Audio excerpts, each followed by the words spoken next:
stories. All those guys who are in the hallway, Peter, yeah.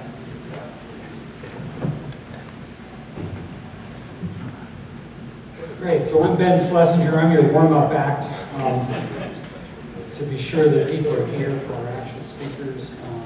We're up against an oil panel. I have no idea why anybody would attend an oil panel. I already know what that's about. So, really pleased to welcome you to this. We've got a limited amount of time and a lot of good information.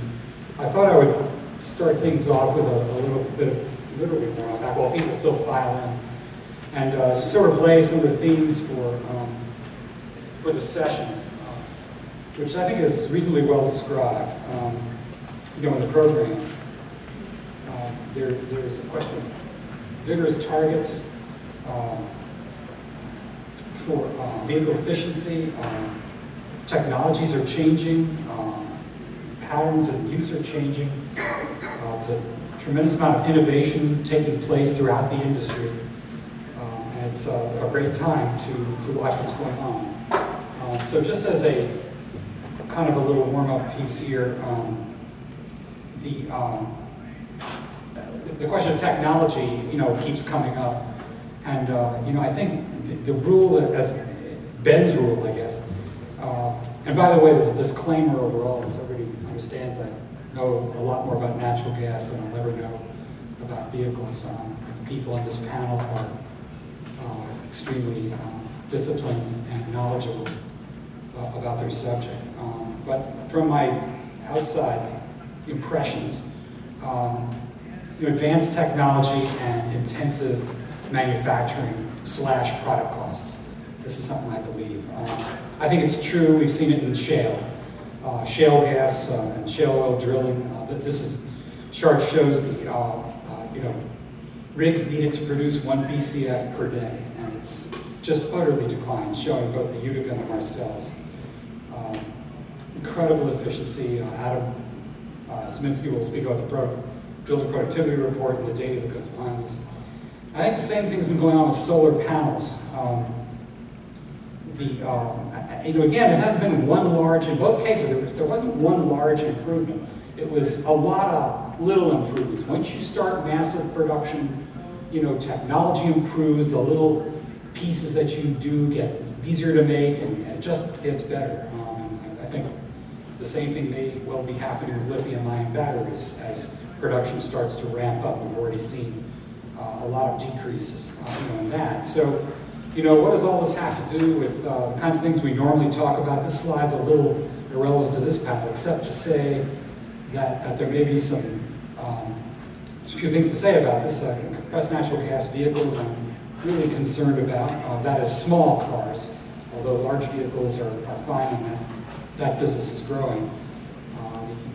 Manufacturers are taking electric vehicles much more seriously than they ever took natural gas vehicles. I know because I kind of, as the American Gas Association afterward, we're trying to persuade the manufacturers. Only Ford, to their credit, seriously, with the natural gas vehicle line. Peak shaving, Eric Hittinger's and Roger Lucan have written on the subject of the value of batteries versus the value of the price of natural gas. There may be something that will go on there as well. In terms of the vehicle stock, the stock of petroleum vehicles, it's a little hard to imagine with 250 million vehicles in the United States and pushing 2 billion globally. It's a little hard to wonder how long it would take. How long, would it take to have new technologies of any kind actually replace some immense market like this? So I look back at the horse population. During the late 1800s and early 1900s, the horse population was growing. This is the Department of Agriculture and a couple of other individual years I was able to get. Horse population was growing in the late 1800s. The economy, was growing in fits and starts. People were coming in. There was increasing demand for transportation. And horse population was growing. And then, there were vehicles. There were cars. Since the late 1800s. And then after Henry Ford developed an inexpensive way inexpensive automobile, and they did away with the crank and some other things that made it really unpalatable. The rest is history.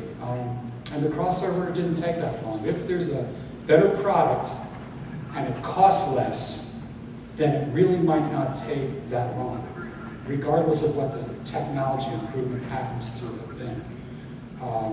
In the case of horses, here's Easter 1900. Somebody sent me this from my class. Fifth Avenue, there is one automobile in this picture. You have to really look for it. When you download these later, I let you find it yourself. And here's 13 years later, Easter.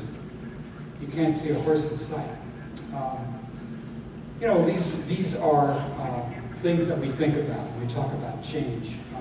And so I'm going to stop right there, and I don't know if it's incumbent upon me to introduce each of the speakers. Their bios are out there for all to see. I'm honored to have each of them one by one and introduce them. Just refer you to your programs.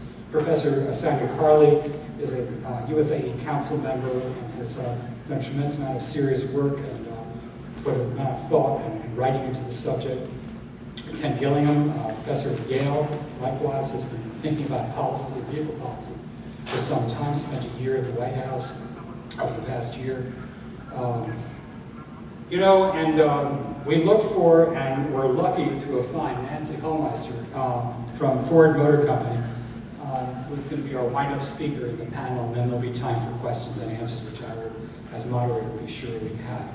Anyway, without further ado, Professor.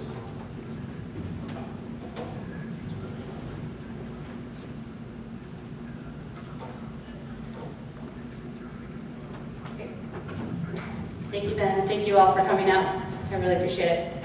I'm an associate professor in the School of Public and Environmental Affairs at Indiana University, and I'd like to speak today about policies that are used in the U.S. for light-duty vehicle fuel economy. In 2012, the federal government in the U.S. issued regulations for automakers to comply with increasingly stringent fuel economy and greenhouse gas standards over the time period from 2017 to 2025. You can see here how these standards will increase from approximately 37 miles per gallon in 2017 to 54.5 miles per gallon by 2025. Now, what is corresponding with these fuel economy standards is also a set of greenhouse gas emission standards. And from a policy perspective, something that I find fascinating about this is that we have now two agencies that have direct oversight over this program. So we have NHTSA, or the National Highway Traffic Safety Administration, under the Department of Transportation, which sets the miles per gallon standards, and we now also have the Environmental Protection Agency under discretion offered to them through the Clean Air Act, Section 202A, that set the greenhouse gas emission standards, that correspond. There is a midterm review that was also set in 2012. That is to take place in 2017 to 2018. So this is coming up just to make sure that the program is progressing as intended. Here are two graphs of these standards. So you can see that there are different standards for cars and light trucks. And the standards correspond to the year, as you can see, and also to the footprint of the vehicle. So every manufacturer that would like to produce within the United States and make sales within the United States has to comply with these standards, and it is the average weighted mean of all vehicles within their fleet, or what is called the harmonized mean. You can see here also that smaller cars or smaller vehicles must meet stricter standards. The footprint of the vehicle is essentially the area between the footwell, between all four wheels, and so that's how the standard is imposed for an individual vehicle. And you can see with these dots here that the standard from 2012 to 2016 is, I would say, a modest increase, but the standard increase from 2016 to 2025 is actually a quite significant increase of almost 50%. As I mentioned before, the EPA is also involved, and they're involved in helping with the greenhouse gas component, and they also regulate and ask for all manufacturers to show a sticker that has the mileage rating of the vehicle in the car. The U.S. is not the only country that has fuel economy standards. In fact, 8 other governing bodies, other countries or governing bodies of some sort, have fuel economy standards as well. And what's notable is that the US does not have the strongest standards. There are plenty of other governing bodies that have much stronger standards. So if a manufacturer would like to sell their vehicles in any of these countries, of course, they will need to comply with the individual standards for the countries. Now, what I'm presenting today is primarily based on a report that I released with a team of other scholars earlier this year. And this is what we call the first phase of a report about thinking about fuel economy standards in the United States. And it outlines some of the things that we've learned since this policy was increased in 2012. We are subsequently following up in January of this coming year with a second phase of this report, a final phase in which we present macroeconomic estimates of the various components of this program. But today I'm going to focus on this first phase report, and in particular, what I'm going to focus on is what I call the 2016 perspective. And that is, recall that these standards were increased in 2012, when we were in a very different, I would argue, climate, we were facing very different market conditions. And since then, by the time period of 2016, we've learned a lot. We've learned a lot about the benefits and some of the potential challenges that we will encounter in trying to reach the 2025 level. So let me present some of these 2016 perspectives for you. The first is to recognize that we exist within a federalist system. So it's not just national level policy, but of course there's also state policy and local policy. And all of these policies interact in some way. Well, there's a very key policy interaction when it comes to fuel economy standards, and that is the Zero Emissions Vehicle Program. So also in the year 2012, California increased their Zero Emission Vehicle Program. They increased it to a percentage mandate of 15.4% zero emission vehicles by the year 2025. Essentially, these are battery electric vehicles or fuel cell vehicles. Now, also under the Clean Air Act, there's a provision that explains that other states are allowed to adopt those standards that California adopts. And so we have subsequently seen 9 other states adopt this same zero emission vehicle program. These 10 states actually account for a fairly large proportion of the total vehicle sales in the United States, of 30%. So just doing a few back of the envelope calculations, we know that in 2015, we had approximately 114,000 electric vehicles sold. If we take 30% of the market, we assume approximately 17 million auto sales per year, and we apply that 15.4% requirement, which, as an aside, it essentially equates to a 4.6% of total market value. We will have about 785,000 electric vehicles or fuel cell vehicles on the road by 2025, which is a quite significant increase.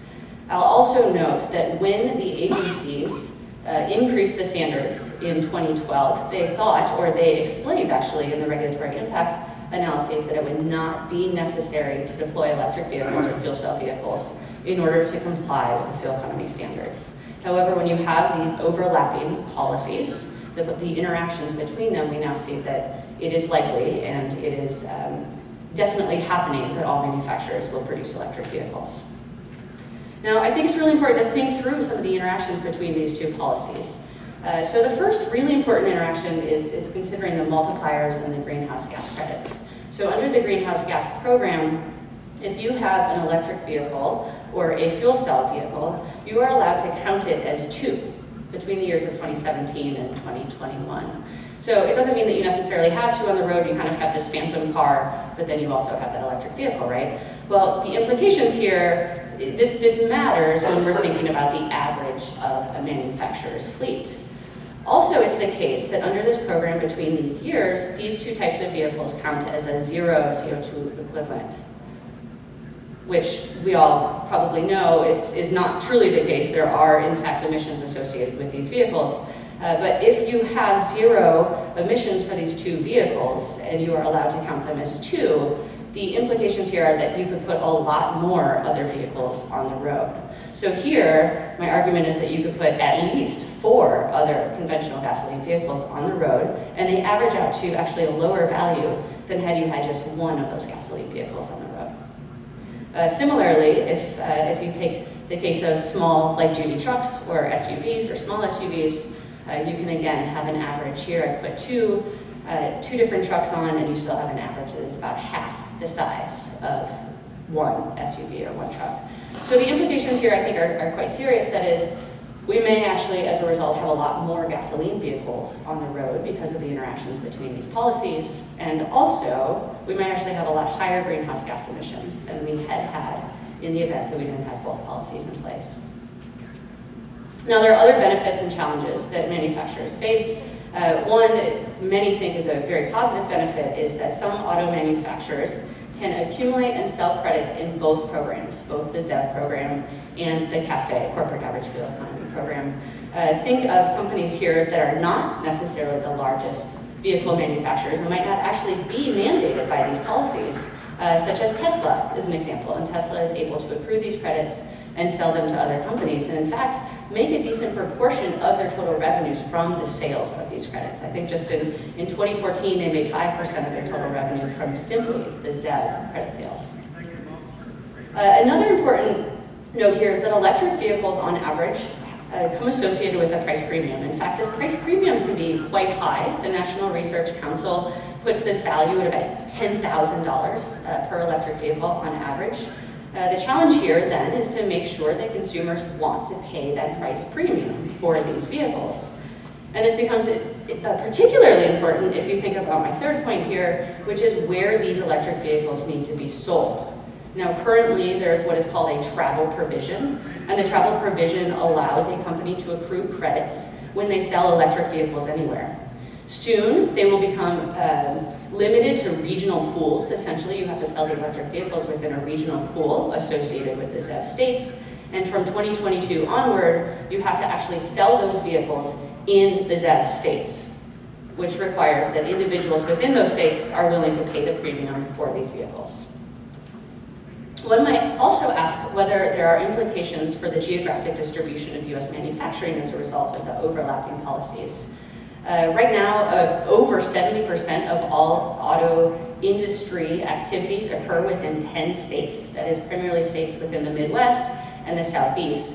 And one has to wonder if there's a larger share, a larger penetration of electric vehicles and fuel cell vehicles, whether this distribution will spread and whether we might see a heavier manufacturing activity maybe move westward or possibly move overseas. In fact, if we think about lithium-ion battery sales in the year 2015, and here I've just plotted out all the sales by megawatt hour, you can see that the majority of these sales, or the majority of these companies rather, are not based within the United States. They're based internationally. If we also look at the leading electric vehicle sales, we can see here that Chevy Volt, Nissan Leaf, Tesla Model S, and the Toyota Prius PHEV were the highest sellers between 2010 and 2016. If we then look in the bottom corner here at this table where it is that they sourced their batteries, you can see that these batteries are not sourced within the United States. In fact, they're primarily sourced within Asia. Now, one could argue, of course, some of these battery manufacturing companies will move to the United States, we'll develop this over time, and I would say, yes, of course we will. And in fact, we're seeing this. We're seeing the trend that we're starting to assemble batteries, at least here within the United States. But estimates hold that we will probably still see about 70% of the value added of these vehicles remain overseas. Now, I'd like to turn to some other 2016 perspective items. And what I have here are the costs and benefits of the corporate average fuel economy standards as produced by NHTSA in their regulatory impact assessment. So this is the RIA that they produced in 2012 to accompany the standards when they increased them. You can see here that there are two sources of costs and benefits that are crucial to their net present value calculation, which was a positive net present outcome. So we have here the technology costs, which is the premium of the vehicle. Of course, it costs more to comply with higher fuel economy standards. And the lifetime fuel savings that one could accrue over the life of holding onto a vehicle, a more efficient vehicle. Now, in the 2016 perspective, I'll argue that many things have changed with these two parameters, and we've also learned a lot more about these two parameters. So first, starting with oil, we have seen many unexpected changes in global demand, as everybody in this room is very knowledgeable about. We've seen a slowdown in global demand for oil, at least temporarily. We've, of course, experienced the shale revolution of oil and gas production in North America, and we've also seen Saudi Arabia and other OPEC countries not change their quotas in response to these developments. And as these developments have occurred, we've seen the price of oil and thus the price of gasoline drop fairly significantly over this time period. Well, the question is, why does this matter? Well, it matters because in 2012, when the agencies performed their net present value calculations, they were running on the assumption taken from the Energy Information Administration's annual energy outlook that gasoline prices in the terminal year of this program, 2025, would be approximately $3.80 per gallon. Now, given the 2015 AEO, we are predicting, or the EIA is predicting, that these prices are closer to $2.80, so a full dollar per gallon difference. Now, this might matter because it could affect one's calculus, the internal calculus that one does when they're considering buying a more efficient vehicle. If they know they have to pay a premium for that vehicle, they will then think about all of the savings over time that they will accrue from not paying for gasoline. But if they anticipate that they won't save that much from gasoline, then this could affect their interest in paying that premium in the first place. So here I've done a few more back of the envelope calculations that I've translated into graph form. This is looking at the payback period. If you were to pay a premium for a vehicle and then try to recover that cost in gasoline savings over time, depending on the fuel price, and then we can look at the payback period according to different interest rates. Well, if we take the 2012 perspective of $3.80 gasoline, we see that we have a payback period of approximately 3 years for a $2,000 price premium. If we instead look at the 2016 perspective and we take $2.80 per gallon of gasoline, we see that we're much closer to 5 years, which is really at the borderline of when the average car consumer would own and let go of their car. If we instead think about a $5,000 premium, let's think of a hybrid, for example, that may be a $5,000 additional cost. In the $3.80 world, we're looking at about a 12-year payback, depending on your choice of interest rate. And in the $2.80 world, we're looking at something closer to 15, 17, 20-year payback for these vehicles.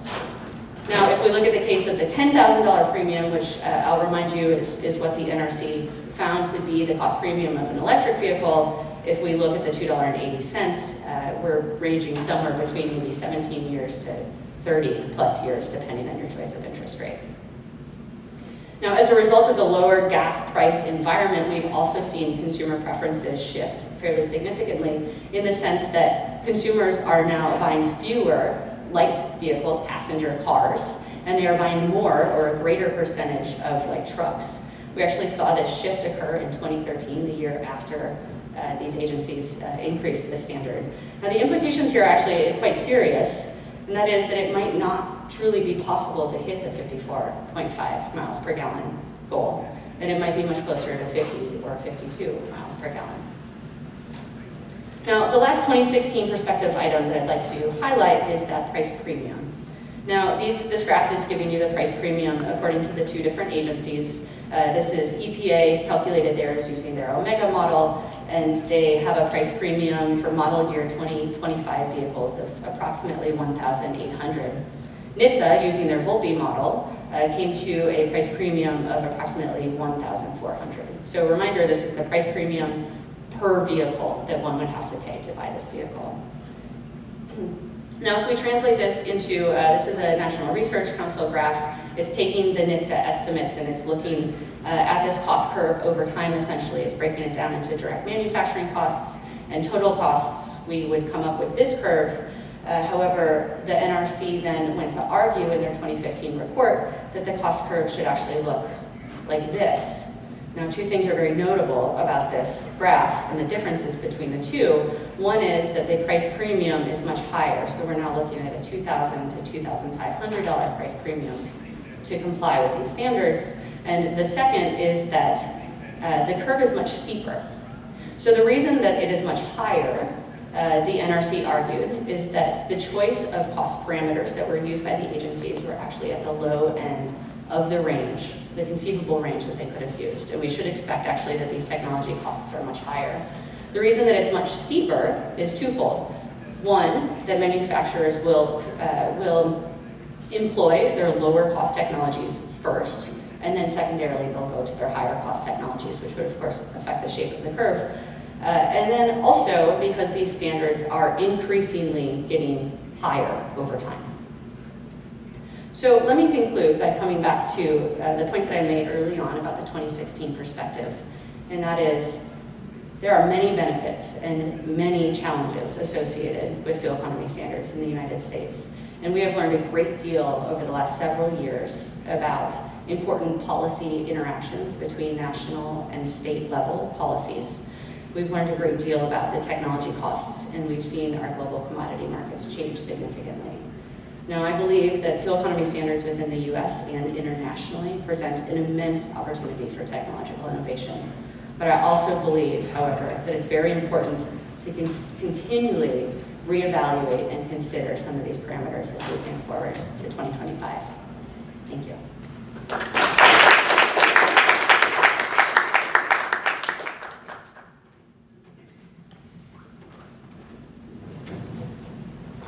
Thank you, Cindy. That's absolutely excellent. Let me cue up. Professor Gilligan, what's yours? We'll do the questions together. The topics are pretty simple. Sounds great. Excellent. So I will try and keep you awake. It's after lunch. Don't want anyone to be falling asleep. I, too, will be talking about fuel economy standards. I'm going to also talk a bit about electric vehicles. My talk will dive a little bit more into the consumer decision process, but will complement in many respects a really excellent talk that Professor Carley just gave. So to start really broad, just thinking about the cornerstones of U.S. transportation policy. So my remarks are going to be informed by the past year I spent. I was the senior economist for energy and environment at the White House Council of Economic Advisors, covered many things. One of the areas I did cover was fuel economy standards and other transportation policies. These are what I see as some of the cornerstones of U.S. transportation policy. There are others, the renewable fuel standard and many others in here, but I'm really pointing out the ones that when you look at, say, the biennial report or other reports that the U.S. government's put together on where the big chunks are, this is where they come from. With the biggest being light-duty vehicle fuel economy standards, CAFE standards, and heavy-duty vehicle fuel economy standards. There is also the electric vehicle tax credit, $7,500, which has many details to it. It phases out as a certain number of cars are sold by each automaker. These are at the federal level. As I said, there are others, renewable fuel standards among them. At the state level, we have a variety of policies which may or may not interact with some of these federal policies, as Professor Carley was actually alluding to. State tax credits for EVs and other alternative fuel vehicles, the ZEV requirements that we just heard about, incentives for charging infrastructure, parking, HOV lanes. And then at the local level, there are a whole variety of zoning and other measures that are occurring. Many cities are taking transportation into their own hands. I'm going to focus my talk on the big picture ones, primarily CAFE, and I'll talk a little bit about electric vehicles and the consumer decision process, especially thinking about this in the context of the low oil price world that we're in today. So this is the graph that we just saw, but I want to reemphasize again just how steeply those standards are set to be increasing in miles per gallon equivalent. This also splits it between passenger cars and light trucks, emphasizing the differences in the fleets, and then that often cited, especially in the media, 54.5 miles per gallon is a fleet-wide average between those two. So you can automatically see that if the percentage of light trucks and percentage of cars switches, you're going to be shifting where that X falls in between those two dots. That alone will switch it, let alone actual changes within these two fleets and their lines. So we see a really steeply increasing slope upward in these standards. How do these standards work? I'm going to go in and review a few of the things that I think are particularly important, many of which were already discussed a little bit there. There is a degree of trading of CAFE credits across automakers. As was pointed out, Tesla makes a fair bit of their funding revenue comes in just simply from trading CAFE credits and selling them to other automakers. There's banking and borrowing of CAFE credits for intertemporal efficiency. This was not something that was in the original CAFE, but is in the most recent CAFE, thanks to probably work done by economists and previous National Research Council reports in the past pointing out that this is a good idea for efficiency purposes. There's trading between fleets. And I mentioned before, there's a car fleet and the light truck fleet. But since model year 2011, it's much more complicated than that. You could almost think of a fleet at every footprint. So again, the footprint is this wheelbase versus the track width. And we have separate lines for each and every wheelbase and times track length. So that for each and every footprint, they're different for cars, they're different for light trucks. There's some important implications to this. So that if you have a Corolla, it's going to be facing a different standard than Honda's, than a Sonata, than any other vehicle that's slightly larger. Every single vehicle that's based on their footprint is going to be facing a slightly different standard, which actually complicates things quite a bit, but trading is allowed across these.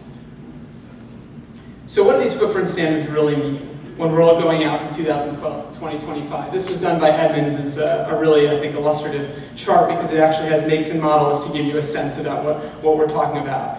And this shows just how rapidly that uptick is going to be. So when you look at a subcompact car like the Kia Soul, you're talking in 2012, 34.6 miles per gallon. By 2025, we're talking 58.4. When we're looking at trucks, as I said, every single footprint is facing a different standard. So look here down at the very bottom, large truck, we have the Ford F-150. We're going from 22.3 up to 30.2. So the very rapid part of that is actually in the later stage as well.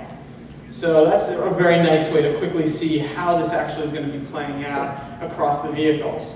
Now it doesn't necessarily have to end up like this because there's trading available. So automakers have a lot of flexibility in exactly which of the vehicles they push much more than others, as well as how quickly they go into electric vehicles, because that gives them additional credits, as we saw in the last talk. So now I'm going to get a little bit into the economics of CAFE standards and what the economic literature often talks about. So just from a big picture perspective, they're known as the second best policy. You ideally would want, if you're worried about pollution externalities, greenhouse gas externalities, you would want the pricing policy that puts a price on equivalent to the externality.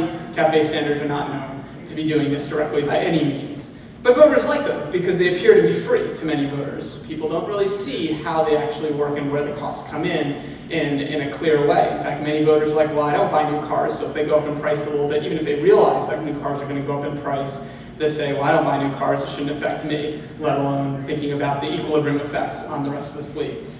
In a simplified setting, you could think about CAFE standards as a binding constraint. There's a shadow price on that constraint in economic speak. And so it's very much like a tax on low fuel economy vehicles and a subsidy on high fuel economy vehicles. That's often known as a fee bait for those of us who are in the transportation economics literature. And I have a paper that shows the equivalence under a case of no uncertainty between those two. But how do automakers respond? They can respond by changing relative prices. That would be a very, very short-term response. They can tweak vehicle designs. That would be a short to medium run. They can change drivetrains and engines. This is a very, very common approach because that takes a little bit longer. It actually has time in the design cycle. Now, recent evidence is a Clear and Lynn paper and others have argued that this is actually the least expensive compliance mechanism. I'd be curious to see what our friend from Ford has to say about this. But you can even change the chases. You can even change like the entire vehicle body. You can change the chassis. You can change, very, very broad changes about what new cars you actually put out into the fleet. There's been a lot of work on fuel economy standards. A great deal of work in the past few years in the economics literature. So, and economists love to find unintended consequences. They're just so much fun for economists. So here, this just goes through a litany of some of these unintended consequences, some of which are more important than others that economists have been talking about. Everything from the well-known rebound effect, where if you reduce the cost of driving a mile, then people will tend to drive more. So people driving more reduces savings. And I have a paper on that arguing that it's going to be in the 10 to 25%, meaning 10 to 25% of the savings are reduced, but it's unlikely to be more than 40%, and it really varies by the particular situation. As a benchmark, the EPA and NHTSA use 10%. Well, that's been widely debated, and they have a long discussion in there in the midterm review about this. There's also the Grunspect effect. This is about Howard Grunspect, who's speaking at this conference as well. If you have more expensive new cars in equilibrium, you'll end up having more older cars on the road. Pretty obvious because people are going to hold on to those cars longer and be less likely to buy a new car. There's a nice paper in the American Economic Review by Mark Jacobson and Arthur Van Bentham that estimates that this effect could be comparable in magnitude to the rebound effect. There's also a long-standing question about accidents. And one question that has been going back a long ways is automakers may downweight. So if you have lighter cars on the road, what does that mean for accident fatalities? And it actually turns out to be really complicated. There have been a lot of older work arguing using approaches that made a lot of sense at the time, the data that was available at the time, that when you downweight, you tend to see more fatalities because the cars are smaller. More recently, there's been a whole series of papers about the fact that it's actually the dispersion that matters as much as the downweighting. It's both downweighting and dispersion that really matters. So if you have a big heavy car and a small car, and the heavy car smashes into the small car, you're more likely to have a fatality. So it's the difference in weights. There's a nice paper by Anderson and Offhammer that talks about this. I have some work with Antonio Bento and Kevin Roth, where we actually show that when you net out all these effects, actually estimating how automakers have changed in the past their fleet weight, CAFE actually slightly decreased fatalities, and that's actually in part because there were different effects going on with different automakers that actually downweighting alone led to slightly reduced fatalities, but the dispersion led to more fatalities, and it was a net effect of all these things and where the cars are on the road. It actually turned out to be more complicated than we thought going in. There's also something about the household taste for vehicle portfolio diversity. And there's a question of whether this partly undoes the savings. So I have my little symbol up there. You may not be able to read it, but it says, my other car is lower emissions. But if you're a person, a household that has a very heavy car, and that car gets slightly higher fuel economy due to the standards, you might be less likely to then buy a smaller car that's more fuel efficient in your next iteration. And that's actually a question, and that's work I have in progress with some people at Davis. There's also the incentive to change the footprint, to change the characteristics, because you can comply by changing the attributes. And I have some work on this, and there's a very nice work by Ito and Salih that points out that there's a lot of evidence that automakers do comply by changing attributes. Particularly with the Japanese fleet or the European fleet, there's a lot of work that's been done showing that they tend to bunch right at the borders in terms of attributes. So with the weight, if you're doing it by weight, will be just under the weight threshold required to move to the next standard. Then there's a very big question I'm going to talk about most, which is the opportunity cost of other attributes. The question is, are you investing in miles per gallon, or are you investing in horsepower, acceleration, or other things that really matter to consumers? And one question about this is both a short-run question in are there costs when you increase fuel economy in a static sense because people are then buying more efficient cars rather than cars with other things they value. But there's also a dynamic, longer-term innovation question. How does the path of innovation actually change where investment goes in to miles per gallon versus horsepower? So there's some really nice work in the literature on this, a paper by Chris Knittel in the American Economic Review and Clear and Lin that show these costs can be significant. This is from that Knittel paper, where it shows the trade-off. Now this is an equilibrium trade-off, is a way to think about it. In equilibrium, when we look back at the makes and models and plot fuel economy versus horsepower, which is on the x-axis, fuel economy on the y-axis, we can look at this threshold on what automakers actually put out from 1980 and then see how that curve has shifted to 2006. So this is not a true production possibilities frontier. It actually is an equilibrium relationship behind what has been occurring. And it shows that the nature of innovation during the time between 1980 and 2006, there wasn't much change in fuel economy standards in the passenger cars. And so you saw much of the effort had gone in and the increase went into horsepower. And so with this rapid ramp up, the question is, how is that curve going to be changing going forward? This is the question that EPA has been really grappling with when they were doing, and I should say NHTSA, the Department of Transportation, has been grappling with when they think about fuel economy standards. So they just came out with this technical assessment report this past summer for the midterm review that Professor Carley did a really nice job explaining. I want to again highlight something that Professor Carley mentioned as well, which is where are the costs and benefits coming from? So this was one of those reports that I had to read. It was not a short read, I promise you that, particularly because there's a separate analysis for EPA and a separate analysis for NHTSA. You have to go through both of those. But if you look to see where particularly the major benefits are, so in the EPA, you see this major benefits in fuel is at 89. The major cost is the vehicle program, which is negative 34. These are in billions of 2013 dollars. And in NHTSA, it's actually quite similar. The benefits for fuel, that actually should have been a little lower. That must have been translation, but it's 120 there for fuel and negative 87 for the vehicle program. That fuel benefit is the really interesting one. That's coming about from fuel savings. So that's coming about because the argument is that if you improve fuel economy, people will be spending less money on buying fuel. And so that's a private savings. And so it's calculated as a private savings. So this brings up a real major question that the economics literature has been looking at. Are these fuel savings real? Or are they offset by opportunity costs or other hidden costs?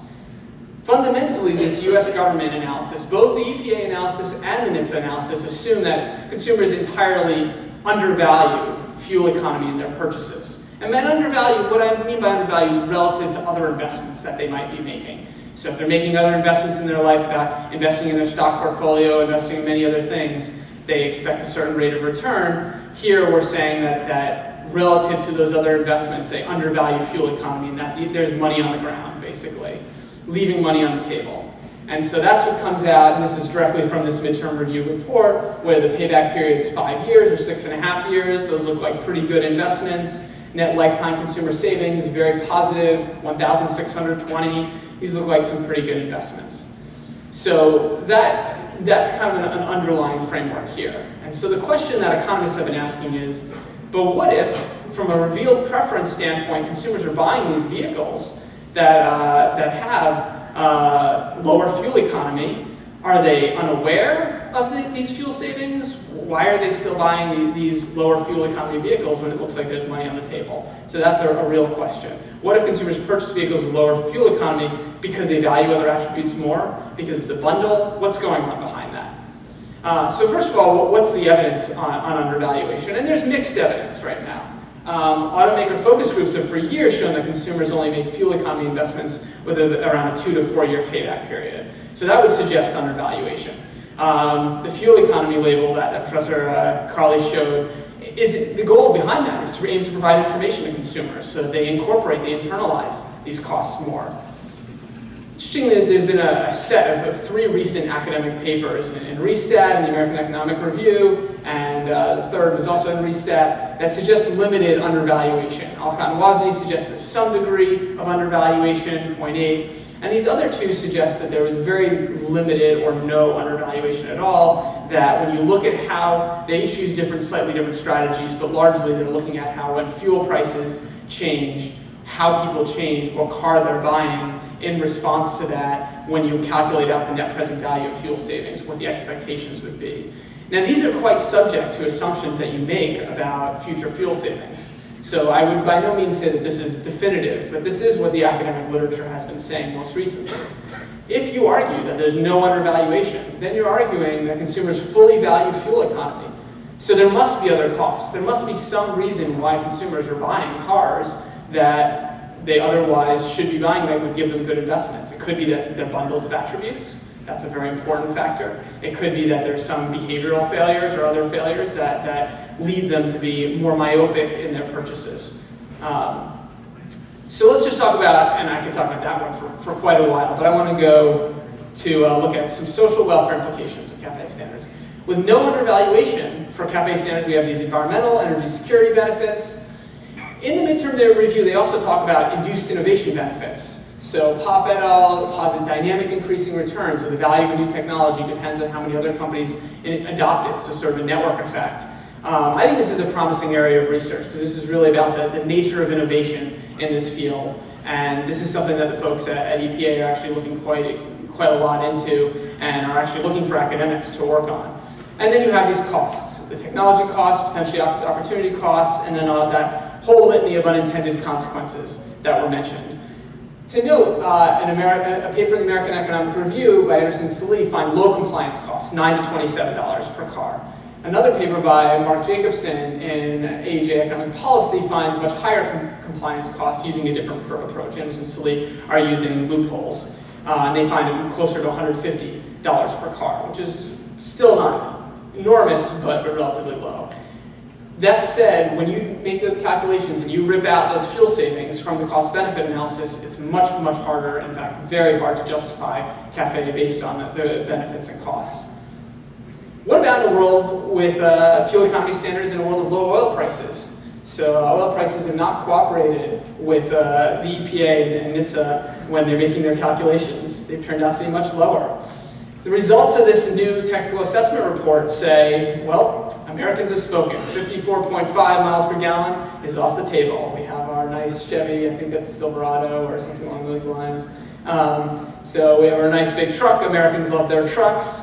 And overall fleet-wide fuel economy is now set in the technical assessment report to be between 50 and 52.6 miles per gallon. So they've already brought it down, and that's partly because of this shift. They're not looking at everything else, they're looking primarily at that shift. With low gasoline prices, some key points are you'll have higher compliance costs, manufacturers have to put in more expensive technology, you'll have higher opportunity costs. The attributes of cars will be further from those unconstrained attributes. So essentially it means that if we have a world with very low oil prices, it's nice for consumers, but it means that a policy like fuel economy standards, the deviation in the cost in that policy versus a price policy is going to be larger. What about electric vehicles? Some similar issues arise. How do consumers value these vehicles? We have plug-in hybrid electric, battery electric. There has been rapid growth, but the sales of EVs are still a tiny, tiny fraction of sales. But there are many other new EVs coming on the market. So as we look, I see a continued trend towards more EV offerings. This was just pulled out a few days ago, and it is pretty remarkable how many new models are out there. So it remains to be seen if consumers are going to buy them. I have a few slides here that I'm going to go through quickly. First, are consumers currently informed about them? The large answer is, this comes from a survey of California buyers, the large answer is yes, except for fuel cell vehicles. Second, do consumers have access to charging? A large percentage of people have access to charging. What are potential consumers worried about? Range anxiety is huge. Huge amount, when you look at the blue, worried about it a lot. Limited range, limited fuel network, that's big. Fourth, are there attributes that consumers are excited about? The answer to this depends on which group of people you're looking at. If you're looking at pro-social technologists or thrifty environmentalists, you see different things, but the saving on the fuel costs is huge on this. One of the ones I loved down there was fun to drive for the ZEV tech hedonists. Those hedonists really think that electric vehicles are fun to drive. So the big question is, will consumers buy them? Finally, what do these low gas prices mean? This is one very recent analysis done by CAPSARC, a sponsor of this conference. And they see even in California, the uptake is going to be relatively small for projection going out to 2025, 7.6%, which is the third one down. They have different scenarios, but the BEV only, 7.6%. So uptake is you could call that moderate, you could call that small, but most early adopters are more focused on the technology. So just to finish up, with low gasoline prices continue, I'm not out here to make any true predictions by any means. I'll leave that to EIA. They have the fun of doing that and get hammered all the time. But CAFE standards are going to become more difficult to meet if we continue to see low oil prices. This 54.5 is probably unattainable. The cost is likely to be higher. Major caveat is this possibility of induced innovation, which I think there should be more academic work on. As well as the undervaluation question, which I would argue is not completely settled. One can argue that the plethora of new EV offerings is at least partly induced by regulation. That double credit is really important.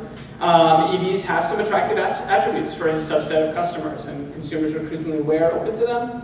Adoption will likely be moderate in the near future, and low oil prices will slow it slightly. But when you did look through the reasons, you did have those ZEV hedonists who were much more excited about more than just the fuel savings. So I expect we will continue to see EVs. With that, I'm sure I'm over time, and thank you very much. Thank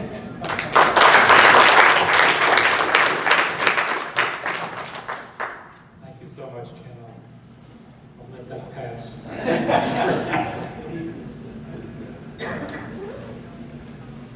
Nancy, is your bio is in the program.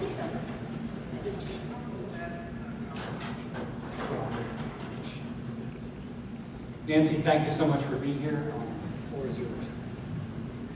All right, well, I want to preface this by saying I am not an economist, all right? Education is engineering, but I can say 28 years at Ford, instead of putting together an IKEA bookshelf, I have done engineering. Most of my job has been for working with the regulators, translating between the very technical staff and the policy-minded to make sure we get a fit between the regulations. During that time, so you know, I've worked very closely with the oil companies, oil industry on fuel quality standards. I worked very closely with the alternative fuels, especially in the 90s when we were trying to get natural gas and flex fuel vehicles into the fleet. And more recently with the utilities, getting agreements between utilities and auto manufacturers on infrastructure and deploying the technology and educating the consumer. So that's my background.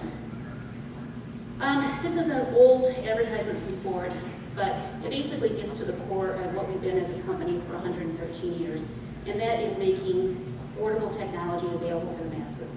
We don't do niche products, we have a few, of course. But in terms of actually trying to meet the driving needs of the American public, that's what we have tried to do here. So just a little bit of science here. For our perspective, we have been focusing more in the last couple of years on greenhouse gas. Now, of course, you know, if you burn fuel, you get greenhouse gases. So they're very closely tied. We tried to tell EPA they didn't need to do a greenhouse gas standard. We already had a fuel economy requirement, but they agreed it was a different issue, so now we had two different standards going forward. But several years ago at Ford, we determined what was important was to do our part to get to the 450 part per million CO2 concentration, which at the time was deemed as the level needed globally to keep global warming to a sustainable level. Looking at that, we put together quite a complex model, looking at various inputs, vehicle miles traveled, the efficiency of the products, the fuels available in different fleets. We did a carbon cycle model, working with Wrigley, Richards, and Edmonds, and then of course looking at the different sectors and regionally around the world. And what we did with all this information is we set targets for ourselves for a CO2 reduction for each of our markets, so worldwide. And with that, we developed our sustainability blueprint. So this was started in 2007, so it's 9 years old, and we've been on track with it. We've been updating it as technology has been fully implemented. We look into what now is now the new long term. But again, to the democratization of technology, our focus has been primarily on the ICE engine, petroleum, gasoline burning, because again, that's where a majority of customers are and probably will be for your foreseeable future.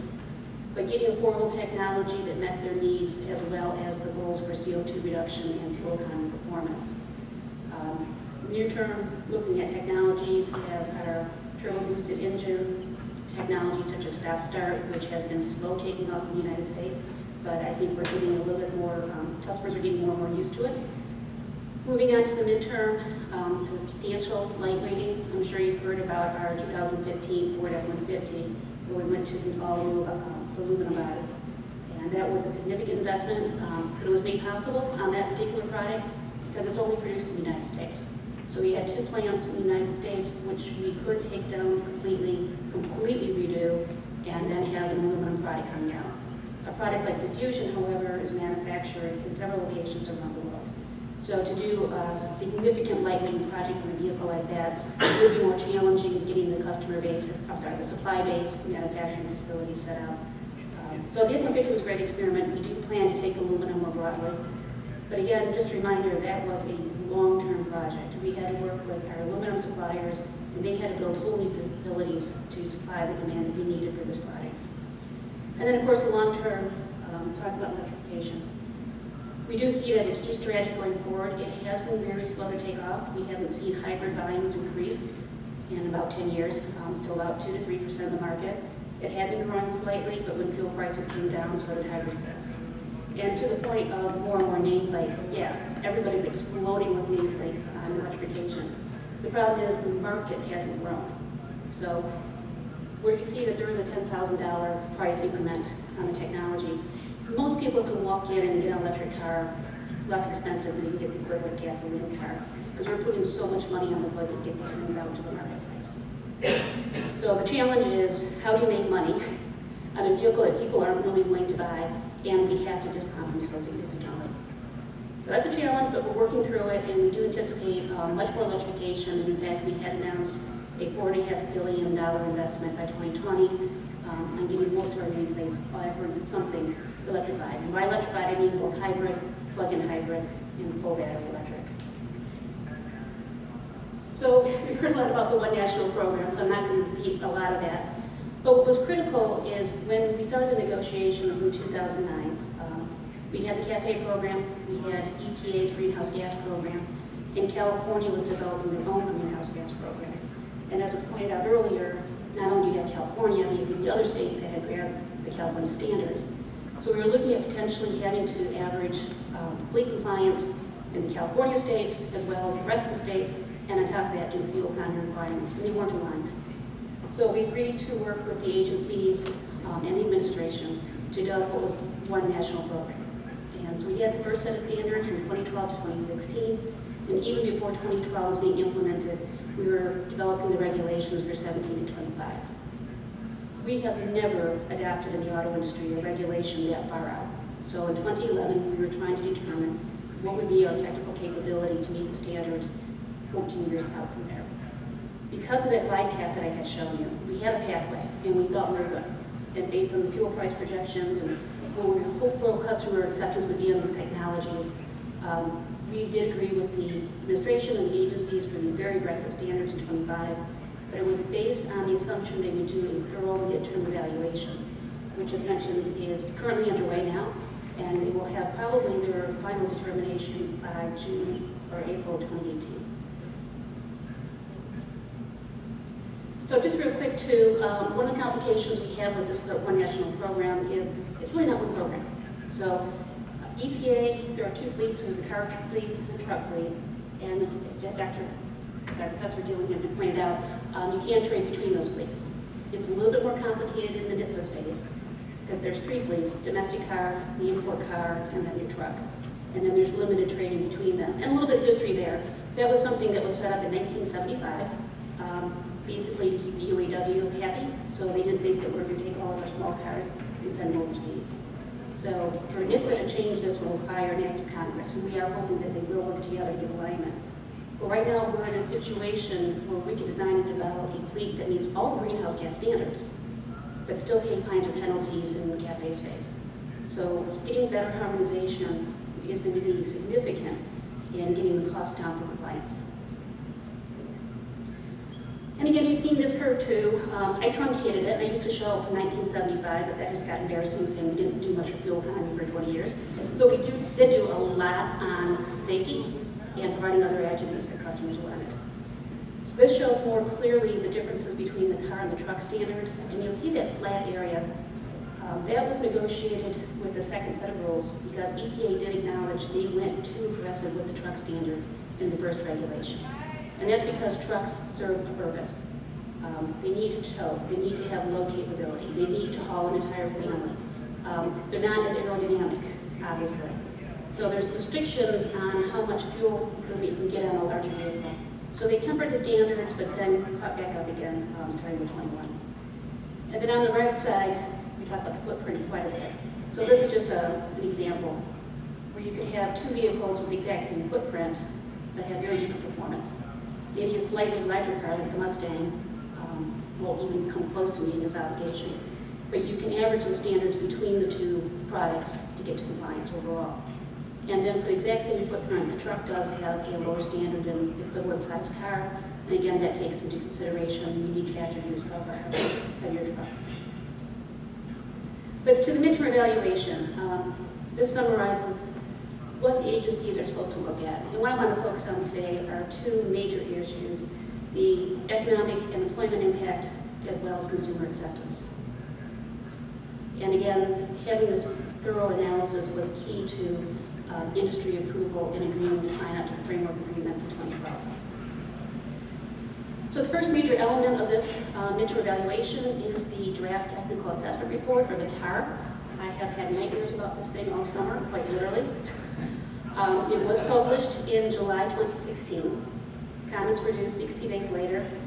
Almost every stakeholder in the process did request an additional 60 days to comment on it. As I have here, it's over 1,200 pages. It has 1,000 references. 5 different computer models went into the development of the assessments. 10,000 mile runs, that's probably a conservative